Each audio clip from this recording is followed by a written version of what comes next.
Noise হলো random motion of electron, অর্থাৎ আমাদের ইলেকট্রনিক ডিভাইসের মধ্যে যেই ইলেকট্রনগুলো যখন মুভমেন্ট করে তখন এদের মধ্যে কলিশন হতে পারে, আরো অনেক কিছু হতে পারে, যার জন্য আমাদের ভোল্টেজ আর কারেন্ট লেভেলটা ফ্লাকচুয়েশন করে।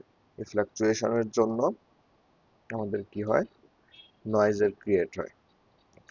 এখানে রিপ্রেজেন্টেশন অফ নয়েজ।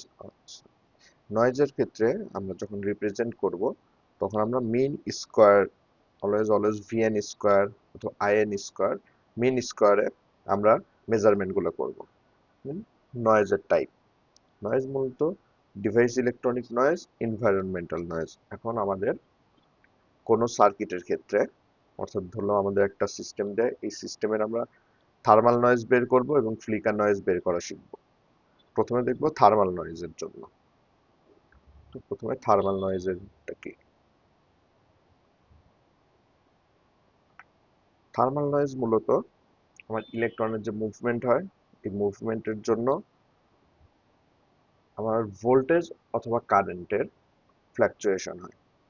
এখন নয়েজকে আমরা ভোল্টেজ দিয়েও এক্সপ্রেস করতে পারি এবং চাইলে কারেন্ট সোর্স দিয়েও এক্সপ্রেস করতে পারি।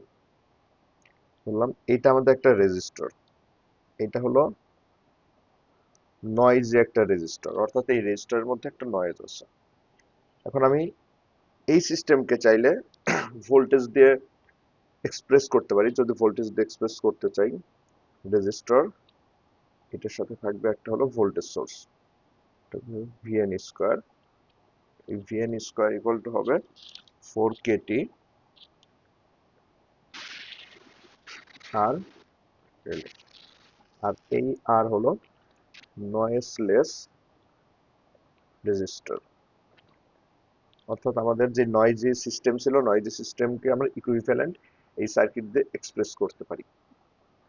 এটা হলো কি ভোল্টেজের যদি আমরা এক্সপ্রেস করি, একইভাবে আমরা চাইলে কারেন্টেও এক্সপ্রেস করতে পারি কারেন্ট সোর্সের মাধ্যমে। একইভাবে এটা হলো নয়েজলেস রেজিস্টর।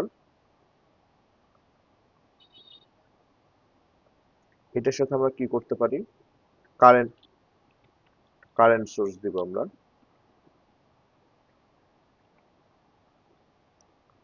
আচ্ছা, এটাকে আমরা অন্যভাবে রিপ্রেজেন্ট করি।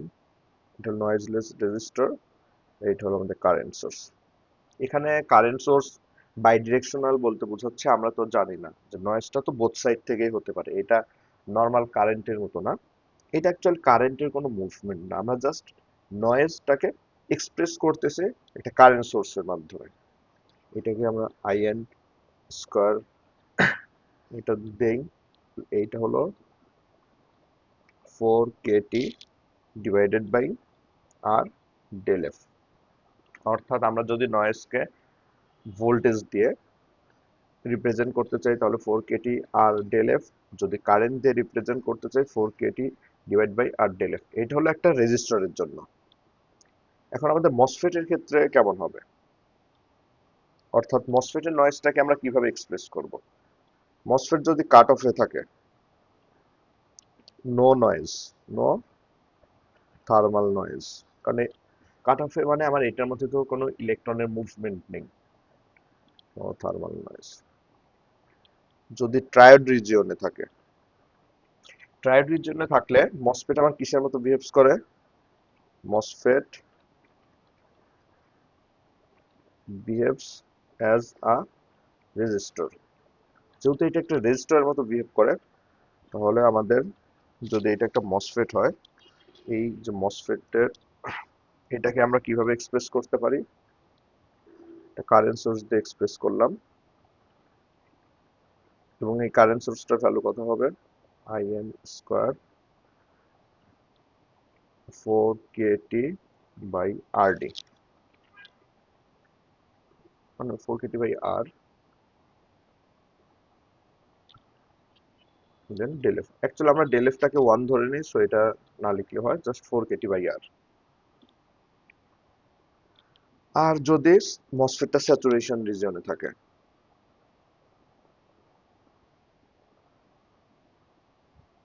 মসফেট যদি স্যাচুরেশন রিজিয়নে থাকে তখন মসফেট একটা কারেন্ট সোর্সের মতো কাজ করে। তো মসফেট যদি আমার স্যাচুরেশনে থাকে সেই ক্ষেত্রে আমাদের এই মসফেটের এই নয়েজটাকে আমরা দিব হলো 4kT গামা জিএম। অর্থাৎ মসফেট আমার স্যাচুরেশন থাকলে সেইখানে নয়েজটাকে, এটা হলো আইএন স্কোয়ার, মসফেট স্যাচুরেশন থাকলে সেই নয়েজটাকে আমরা রিপ্রেজেন্ট করব 4kT গামা জিএম দিয়ে। এখানে গামা এর ভ্যালু হলো 2/3 যখন লং চ্যানেল, আর গামা এর ভ্যালু 2 যখন হলো শর্ট চ্যানেল। এখন ওকে, আমরা আরো কয়েকটা টার্ম দেখি। Input referred noise, input referred noise.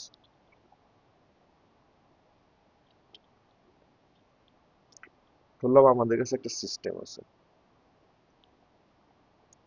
এই সিস্টেমে ইনপুটে কয়েক ধরনের নয়েজ আছে, vn1 স্কোয়ার, vn2 স্কোয়ার, এখানে একটা vn3 স্কোয়ার, এবং আমরা আউটপুট হিসেবে vout n স্কোয়ার এটা পেলাম। অর্থাৎ এই তিনটা নয়েজের জন্য আমরা আউটপুট পাচ্ছি এটা। এখন ইনপুট রেফার নয়েজ বলতে বোঝায় আমাদের তিনটা নয়েজ আমরা না করে যদি শুধুমাত্র একটা ইনপুট সিগন্যাল ইউজ করতাম, অর্থাৎ একটা ইনপুট নয়েজ থাকতো, সেই ক্ষেত্রে আমরা আউটপুট কত পেতাম। অর্থাৎ আমরা বলতে পারি আমাদের টোটাল ইনপুট নয়েজের ইকুইভ্যালেন্ট যদি কোনো একটা নয়েজ আমরা ইনপুটে দেই, সেই ক্ষেত্রে আমরা সেম অ্যামাউন্ট অফ কি পাবো, নয়েজ পাবো। এই ইনপুটটাকে বলা হচ্ছে হলো আমার ইনপুট রেফার্ড নয়েজ। অর্থাৎ এটাকে আমি করলাম কি, সেম সিস্টেম, আমি এখন এই তিনটা নয়েজ না রেখে শুধুমাত্র একটা নয়েজ দিলাম এবং আউটপুটটা আগেরটার মতো সেম পেলাম। এটাকে বলা হয় ইনপুট রেফার্ড নয়েজ। আমরা কি জানি, গেইনের স্কোয়ার ইকুয়াল টু গেইন মানে ভি আউট,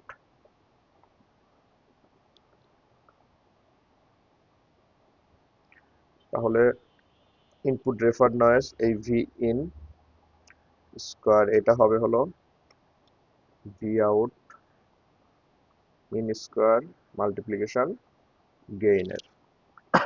তাহলে ইনপুট রেফার নয়েজটাকে আমার সিগনালে, অর্থাৎ সিস্টেমে অনেক রকমের নয়েজ আছে ইনপুট নয়েজ, এই ইনপুট নয়েজের জন্য আমি আউটপুট পেলাম V out N.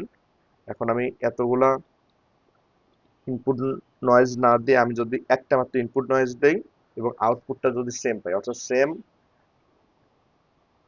Output noise পেতে হলে আমাকে যেই পরিমাণ ইনপুট নয়েজ এই সিস্টেমে দিতে হবে সেটাকে আমরা বলি ইনপুট রেফার নয়েজ। আরেকটা হলো এসএনআর। এসএনআর হলো সিগন্যালের পাওয়ার, সিগন্যালের পাওয়ার ডিভাইডেড বাই হলো নয়েজের পাওয়ার। অর্থাৎ সিগন্যালের আউটপুট ডিভাইডেড বাই আমরা বলতে পারি নয়েজের যে আউটপুটটা আমরা পাবো। এখন আমাদের স্ট্রং সিগন্যাল হলে তার এসএনআরটা বেশি হবে, এসএনআর যদি কম হয় তাহলে আমরা বুঝবো সিগন্যালটা হলো উইক।